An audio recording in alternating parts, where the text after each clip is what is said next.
the shocking truth about respiratory failure. Hello! Today, we've got a critical topic that we absolutely need to talk about respiratory failure.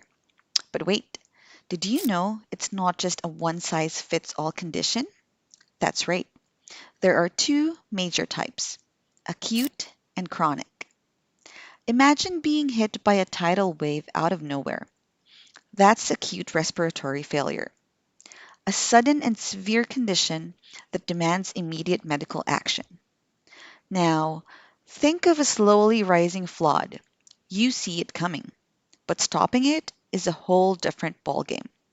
That's chronic respiratory failure, a long haul situation that needs consistent monitoring and treatment. They're both incredibly important to understand, but for very different reasons. In today's video, we're going to dissect each one, what triggers them, how they mess with your lungs, and what you can do about it. So get comfy, but not too comfortable, because this is information everyone should know. Let's get into it. Acute respiratory failure occurs when the lungs fail to perform their primary function, exchanging oxygen and carbon dioxide between the blood and inhaled air. This can lead to low levels of oxygen, hypoxia, high levels of carbon dioxide, hypercapnia, or both, in the bloodstream. Acute respiratory failure can be a life-threatening condition and often requires immediate medical attention and intervention. Types. Type 1. Hypoxemic. This involves low levels of oxygen in the blood without significantly elevated levels of carbon dioxide. Causes might include pneumonia, pulmonary embolism, and acute respiratory distress syndrome or ARDS. Type 2. Hypercapnic. This involves elevated levels of carbon dioxide in the blood, often because of inadequate ventilation. It can occur in conditions like chronic obstructive pulmonary disease or COPD, exacerbations, or neuromuscular diseases. Causes. Some of the primary causes include pneumonia, sepsis, acute respiratory distress syndrome or ARDS, pulmonary embolism, drug overdose, anaphylaxis, trauma to the chest or lungs. Symptoms. Signs and symptoms can vary but may include shortness of breath, rapid breathing, confusion or altered mental state, cyanosis, which is blue tint to the skin, particularly the lips and fingertips, extreme restlessness or anxiety, fatigue or lethargy. Diagnosis. Diagnosis often involves a variety of tests to assess lung function and underlying causes. Some of these include blood tests, arterial blood gas or CBC, chest X-ray or CT scan, pulmonary function tests, echocardiogram. Treatment. Treatment aims to restore adequate gas exchange and may include oxygen therapy. Supplemental oxygen is often administered to improve blood oxygen levels. Mechanical ventilation. For severe cases, a mechanical ventilator may be required to assist or control breathing. Medications. These include bronchodilators or anti-inflammatory drugs or antibiotics if an infection is present. Underlying condition management. It's crucial to treat the underlying cause of respiratory failure, whether it's infection, drug overdose, or something else. Supportive care. Fluid management, nutritional support, and other supportive measures may be needed. Chronic respiratory failure is a long-term condition where the respiratory system is unable to effectively exchange oxygen and carbon dioxide between the lungs and the bloodstream. Unlike acute respiratory failure, which occurs suddenly and is often reversible, chronic respiratory failure usually develops over time and is often a progressive condition. The goal of treatment is typically to manage symptoms and improve quality of life rather than to cure the underlying condition. Types. Similar to acute respiratory failure, chronic respiratory failure can be categorized as hypoxemic type 1, low levels of oxygen in the blood, often with normal or near normal levels of carbon dioxide.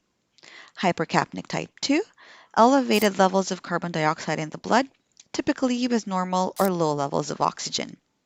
Causes.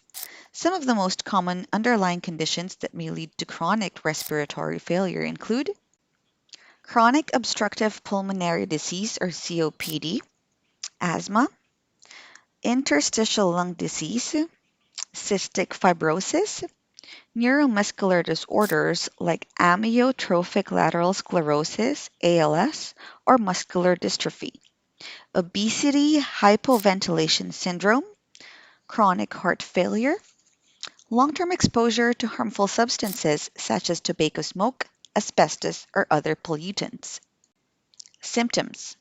The symptoms of chronic respiratory failure may vary from mild to severe and can include persistent cough, shortness of breath, especially during physical activities, wheezing, fatigue or lethargy, frequent respiratory infections, cognitive issues like confusion or memory loss.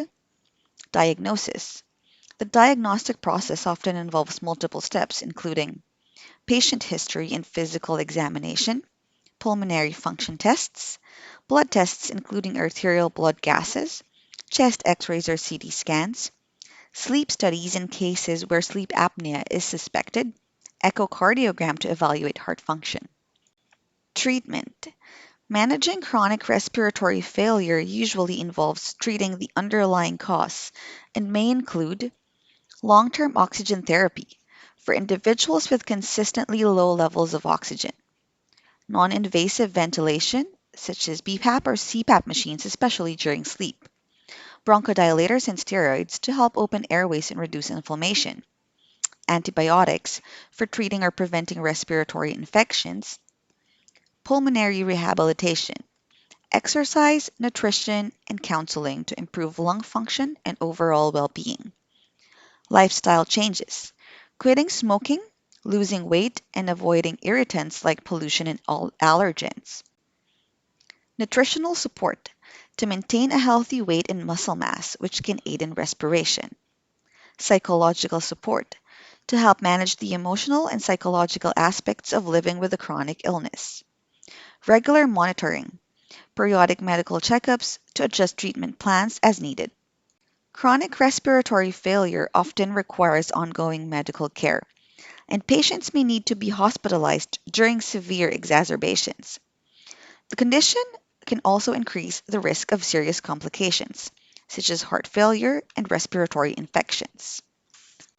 Note: this information is intended for educational purposes and is not a substitute for professional medical advice, diagnosis, or treatment.